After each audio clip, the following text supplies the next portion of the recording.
किसान भाइयों, आज हम कुछ चर्चा करेंगे जानवरों में आनुवांशिक रूप से कैसे उनको उन्नत बनाया जाए, नस्ल सुधार कैसे किया जाए ताकि अच्छा उत्पादन मिल सके और हमारे इन द्वीपों में इसका क्या स्कोप है, इसकी कितनी संभावनाएं हैं। हमारे साथ कार्यक्रम में हैं डॉक्टर रफ़ीक, जो कि केंद्रीय द्वीपीय कृषि अनुसंधान संस्थान में वैज्ञानिक हैं। डॉक्टर साहब, स्वागत है आपका कार्यक्रम में। ठीक है, नमस्कार।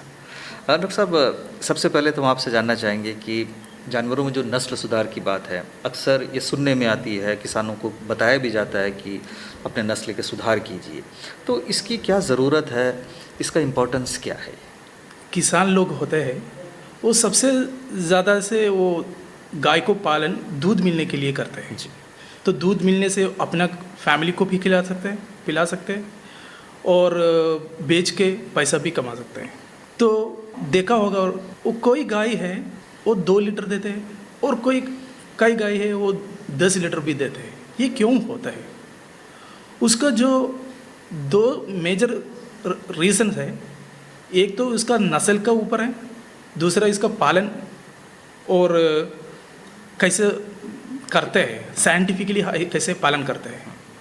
ये दोनों ऐसे जुड़ा हुआ है कि आपको बढ़िया नस्ल है, आप ठीक से नहीं खाना और खिलाना नहीं पिलाते हैं तो ज़्यादा देते नहीं हैं। और उसका उल्टा है कि अगर ज़्यादा खिलाते हैं, अच्छा सा पालन करते हैं, लेकिन आपका नस्ल अच्छा नहीं है, जितना भी आप खिलाओगे उसका एक लिमिट होता है, इसको बढ़िया से उससे ऊपर बढ़िया से नहीं मिलने पाएगा।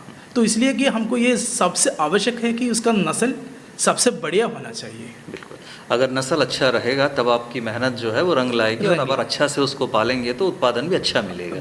अन्यथा आप जितने भी मेहनत करें उसकी जो लिमिट है उससे ज़्यादा आपको प्रोडक्शन मिलेगा नहीं। तो डॉक्टर साहब, जहाँ तक जेनेटिकल इम्प्रूवमेंट का सवाल है, जेनेटिक इम्प्रूवमेंट का सवाल है, नस्ल सुधार का सवाल है, तो हमारे इन द्वीपों के सिचुएशन में ये कैसे किया जा सकता है? हालांकि काफ़ी अरसे से इसकी कोशिश की जा रही है, कुछ हद तक सफलता भी मिली है। तो एक्चुअली नस्ल सुधार करना बहुत कई तरीका है। हम 2-3 तरीके सबसे ज़्यादा करता भी है। एक तो है हम बाहर का नस्ल को लेके आता है, इधर AI वगैरह करवा के यहाँ का उसका सुधार करते रहते हैं। लेकिन उसमें हम देखा गया कि उसको हमारा क्लाइमेट में पकड़ नहीं सकते, मतलब ज़िंदा रह सकते, जल्दी मर जाते हैं। तो इसलिए हमने ये पॉलिसी बनाया कि थोड़ा सा क्रॉस ब्रीड करें। उसमें क्या करते हैं, हमारा नस्ल का और बाहर का नस्ल को भी ब्रीड करके क्रॉस ब्रीड बनाते हैं। लेकिन उसमें क्या दिक्कत आ गया, उसको खाना पिलाना बहुत ज़्यादा सा, पालन करने का कॉस्ट बहुत ज़्यादा है, उसको बहुत ध्यान देना पड़ता है, ध्यान देना ज़्यादा पड़ता है। तो अंडमान का सिचुएशन अगर आएगा तो हम उतना भी तैयार नहीं है। दूसरा कि हमारा यहाँ का गाय को हम छोड़ देते हैं और ज़्यादा का तरीके से रात में भी बाहर ही रहते हैं, तो वही कंडीशन में ये दोनों सक्सेस चांस कम ही होते हैं। तो इसलिए मैं सोच रहा हूँ कि हमारा भी पॉलिसी ऐसे बनाया कि हम इंडिजिनस का नस्ल का वो सेमेन लेके आके और यहाँ का ब्रीड को अपग्रेड करें। नॉन डिस्क्रिप्टिव वो ब्रीड है, अपग्रेड है, वो एक तरीके से बहुत बढ़िया है। क्योंकि हमारा अंडमान सिचुएशन अभी का ब्रीडिंग के हिसाब से हमको ज़्यादा तरीके से सस्टेनेबिलिटी चाहिए। ज़्यादा नहीं खिलाएगा फिर भी हमको कुछ ना कुछ तो मिलते रहेगा। यही रूप में ये बहुत बढ़िया है। लेकिन अगर कोई फार्मर है, किसान है, वो मेहनत करने के लिए तैयार है और चारा वगैरह बनाने के लिए तैयार है और बढ़िया सब नस्ल देखेगा तैयार है, तो उसमें ये अपग्रेडेशन उतना फ़ायदा जो जितना वो खर्च कर रहे उतना नहीं मिलने के चांस थोड़ा सा देखना ही पड़ेगा। लेकिन उसी में एक दूसरा तरीका है, हमने जो क्रॉस ब्रीड है, जैसे एक ऑप्शन में बोलता हूँ कि एक फ्रीज वर्ल्ड, वो एक्चुअली कैटल रिसर्च इंस्टीट्यूट है जो मेरठ का ICAR के अंडर एक इंस्टीट्यूट है, उसी में 30 सालों से उसका ऊपर पठन चल रहे हैं।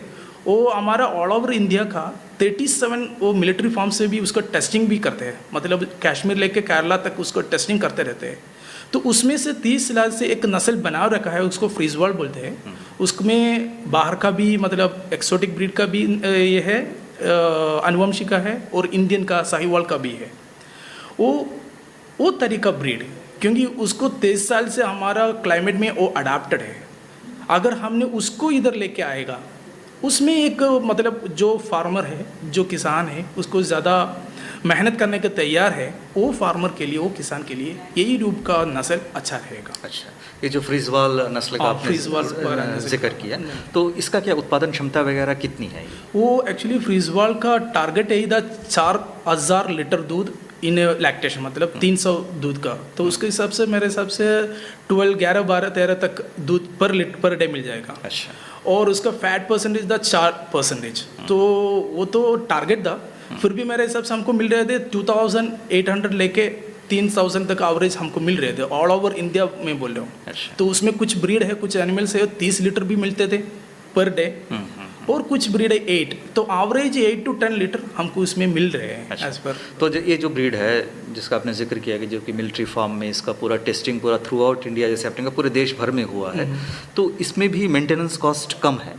उसमें एक्चुअली ये अभी इसका एडवांटेज है कि बहुत अडाप्ट हो चुका है 30 साल, मतलब it get a good time तो उसमें अडाप्ट है। तो जितना हमको नॉर्मल क्रॉस ब्रीडिंग में देना है उतना का पालन का आवश्यकता नहीं होगा। अच्छा। और दूसरा है कि अगर हमने थोड़ा सा पालन कम भी होगा वो सस्टेनेबिलिटी में भी आ ही जाएगा, तब भी कुछ ना कुछ उससे मिलता है, कुछ न जो हमारा दूसरे से कंपैरेटिवली हमको मिलने के ज़्यादा मिलेगा इसमें। बिल्कुल। तो डॉक्टर साहब, जहाँ तक ये जो नस्ल सुधार का सवाल है, तो इसमें क्या क्या दिक्कतें सामने आती है, कॉन्स्टेंट्स क्या क्या है? ओके, सबसे बड़ा कंस्टेंट दिक्कत ये है कि हमको बढ़िया वो जंपला सा मतलब वो नस्ल मिलता नहीं है। और हमारा अंडमान में और सबसे, क्योंकि आसपास हमारे पास कोई बढ़िया नस्ल नहीं है, हमको जो बाहर से मेनलैंड का जो नस्ल का बीज इधर लेके आके हम कर रहे हैं, तो वो सबसे बड़ा एक है। तो उसके लिए कुछ न कुछ लाइक एम्ब्रियो ट्रांसफर टेक्नोलॉजी कुछ करना पड़ेगा, तो कुछ न कुछ बढ़िया से नस्ल इधर मिल ही जाएगा। अच्छा। दूसरा है कि उसका पालन करना, उसमें सबसे इम्पोर्टेंट है कि उसको क्या खिलाता है, कितना खिलाता है। तो वो उतना जितना चाहिए उतना ही खिलाना है, तो उतना वो करना बहुत कम ही है इधर, क्योंकि चारा भी बहुत ज़्यादा नहीं मिल रहे हैं। तो वो सबसे सेकंड दिक्कत आते हैं।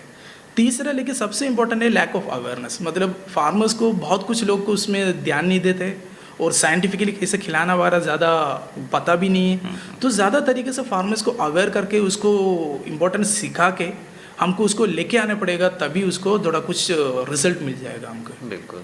तो इसमें मतलब एक सबको मिलजुल कर एक काम को आगे बढ़ाना पड़ेगा, इन्वॉल्वमेंट सबका होना पड़ेगा इसमें। हाँ, ज़रूर ज़रूर। उसमें एक्चुअली सबसे बड़ा रोल अभी प्ले भी करते हैं हमारा अंडमान एडमिनिस्ट्रेशन और उसका अंडर वो allied science animal husbandry department है। बहुत मेहनत भी करते हैं वो, क्योंकि वो नस्ल के बाहर से लेके आना, शिप से लेके आना, वो उसका बीज वाले लेके आना, इधर मेंटेन करना उतना छोटा काम नहीं है, क्योंकि शिप से ऐसे कोविड सिचुएशन भी आ गया है। तो ये हर चीज़ उसमें इन्वॉल्वड है। तो उसके साथ अगर कैरी भी जुड़ के थोड़ा सा रिसर्च एंगल भी देखेंगे, थोड़ा सा उसको और फार्मर्स को अवेयरनेस भी सोशल एंगल पे देखेंगे, ये तीनों सेक्शन इकट्ठा हो जाएगा, मेरे हिसाब से एक बड़ा अपॉर्चुनिटी है हमारे लिए। बिल्कुल।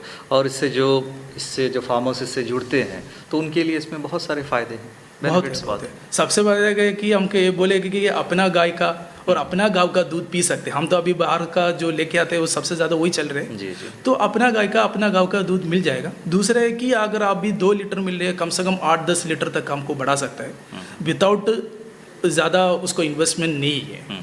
अगर जितना इन्वेस्ट करोगे उसके हिसाब से उसको बढ़ भी सकते हैं, 30 लीटर भी जा सकते हैं, लेकिन इतना तक बढ़ाया मिल जाएगा। और जहाँ तक आपने कहा कि दूध अपने लिए तो मिलेगा ही मिलेगा, और दूध की इकोनॉमी भी यहाँ बहुत अच्छी है, क्योंकि यहाँ पर दूध को बेचने में भी कोई दिक्कत नहीं है, हमेशा डिमांड रहती है, डिमांड बहुत रहते हैं।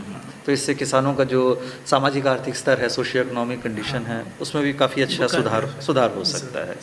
तो डॉक्टर रफ़ीक, आपसे पशुओं में नस्ल सुधार के संदर्भ में बातचीत हुई, आपने हमें इतना वक्त दिया, बहुत बहुत धन्यवाद। Thank you. और कुछ आपको कुछ जानकारी वगैरह है तो ज़रूर आप कैरी का हमारा कॉन्टैक्ट कर लीजिए, ईमेल डाल दीजिए, हम ज़रूर उसमें आंसर देंगे, और नहीं तो जो भी जितना होगा हमारे साइड से हो सकते हम ज़रूर करेंगे। चलिए, थैंक यू।